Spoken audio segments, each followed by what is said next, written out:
Magda Kotlarczyk, Country Director Google Polska i dumna absolwentka Uniwersytetu Łódzkiego.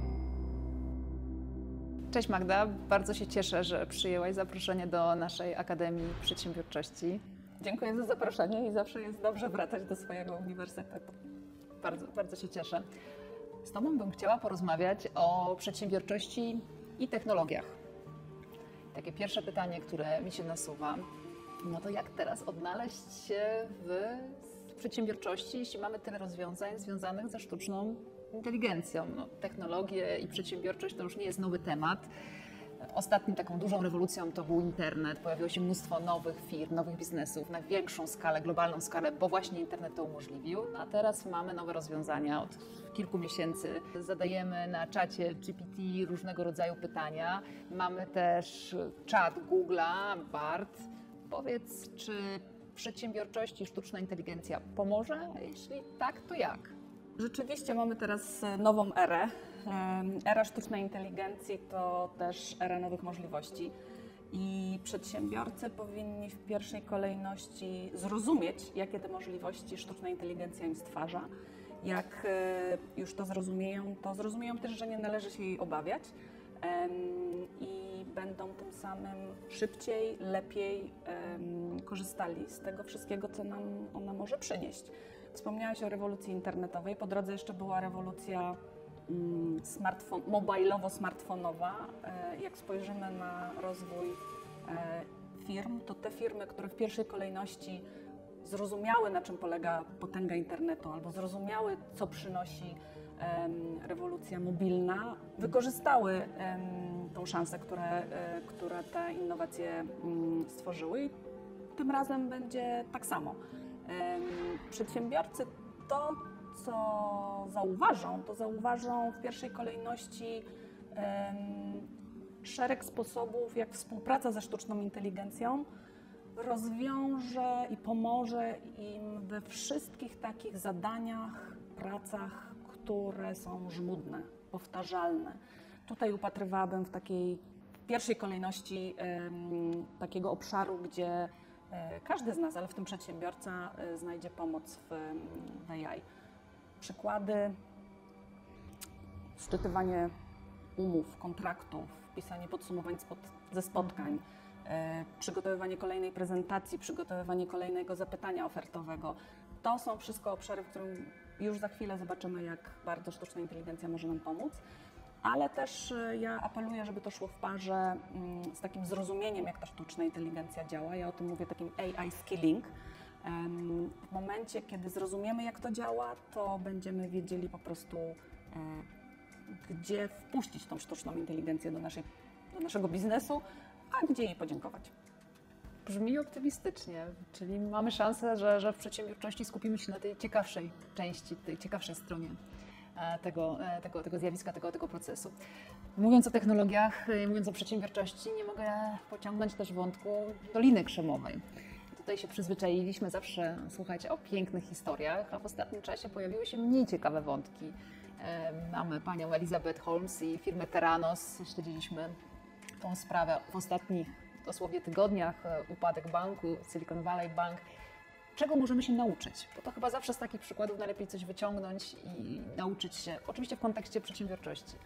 Myślę, że to jest taki przykład na to, że takie bezkrytyczne patrzenie na cokolwiek nigdy nie prowadziło do niczego dobrego. Ale w tym konkretnych przypadkach, które wspominasz, to są smutne historie i niestety one nie ograniczają się do Doliny Krzemowej, bo takie przypadki niestety nie mają granic. I to, co moim zdaniem jest w tym wszystkim najsmutniejsze, że one podważają zaufanie do liderów w momencie, kiedy to zaufanie powinno być coraz silniejsze i coraz większe. Dlatego, że nie żyjemy w ciekawych czasach. Kryzysy można odmieniać przez wszystkie przypadki. To jest ten moment, kiedy w postawie lidera upatrujemy pewnej nadziei, że ten lider nas wyprowadzi szybciej z tego kryzysu. Chcemy za takimi liderami podążać. I dzisiaj tacy liderzy nam są potrzebni i ja wierzę, że oni są i powinniśmy im kibicować. a oni niekoniecznie trafiają na pierwsze strony gazet. Zostając jeszcze w wątkach trochę Doliny Krzemowej, unicorn, jednorożec, magiczna sprawa. Wszyscy za nim gonią.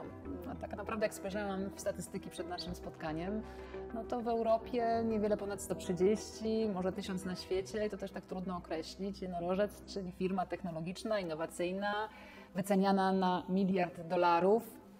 Powiedz, czy tak wszyscy gonią za jednorożcem i tak dużo się o tym mówi, czy nie zapominamy o tym bardziej zwyczajnym biznesie? Czy to tak dobrze gonić za jednorożcem? Ja myślę, że przede wszystkim, ja uważam, że dobrze, że są jednorożce i dobrze, że są takie, jakie powinny być, czyli magiczne, czyli rzadkie. Uważam, że są potrzebne, bo inspirują nas do myślenia w sposób bardziej ambitny, do rozwiązywania większych problemów, do szukania właśnie wielkich rozwiązań na duże problemy. Są trochę tak jak, ja zawsze mówię, że są troszeczkę tak jak tacy celebryci.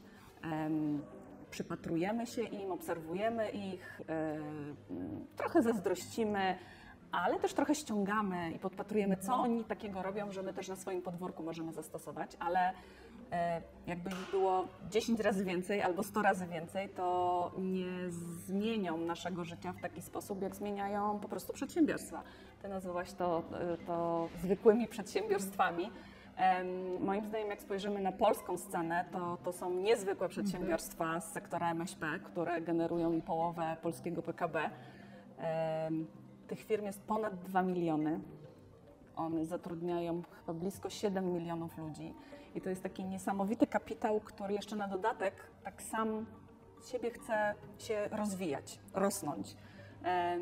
Mówię to z doświadczenia, bo od lat szkolimy firmy z sektora MŚP w różnego rodzaju programach podnoszących ich kompetencje cyfrowe i nie dalej jak parę tygodni temu zakończyliśmy kolejną edycję takiego programu Firmy Jutra, który prowadzimy z PFR-em i Chmurą Krajową i po raz kolejny dostaliśmy dowód na to, jak bardzo polskie firmy z sektora MŚP są właśnie przedsiębiorcze, innowacyjne, jak chcą się uczyć, jak chcą się rozwijać i to jest kapitał polski, który wierzę, że Polska wykorzysta. Bardzo się cieszę, że tak mówisz. Myślę, że myślimy podobnie. Jest też takie jedno pytanie, które zadaję wszystkim rozmówcom Akademii Przedsiębiorczości. To jest pytanie, dlaczego przedsiębiorczość tak naprawdę jest ważna? No, żyjesz w tym świecie startupów, pracujesz w Google. Myślę, że dużo masz refleksji o przedsiębiorczości. Jakbyś tak mogła krótko powiedzieć, dlaczego przedsiębiorczość jest istotna? No w ogóle rozmowy o przedsiębiorczości nas w ogóle połączyły, więc chyba wiesz, co odpowiem tutaj w tym wypadku. Dla mnie przedsiębiorczość jest to takie niesamowite źródło energii, to jeszcze energii odnawialnej, które ja wierzę, że to przedsiębiorczość każdego z nas, nie tylko firm i przedsiębiorców, codziennie zmienia świat na lepszy. Dla mnie przedsiębiorczość jest czymś wykraczającym poza świat biznesu i dlatego bardzo się cieszę, że też przedsiębiorczość wkracza w świat akademicki i że moja uczelnia, Uniwersytet Łódzki prowadzi taki program jak Akademia Przedsiębiorczości i zachęca do studentów, ale też rozumiem pracowników naukowych do tego, żeby uwierzyli w swoją przedsiębiorczość i ją rozwijali. Bardzo się cieszę i bardzo Ci dziękuję za rozmowę. Mam nadzieję, że nie ostatnią naszą. Dziękuję za zaproszenie.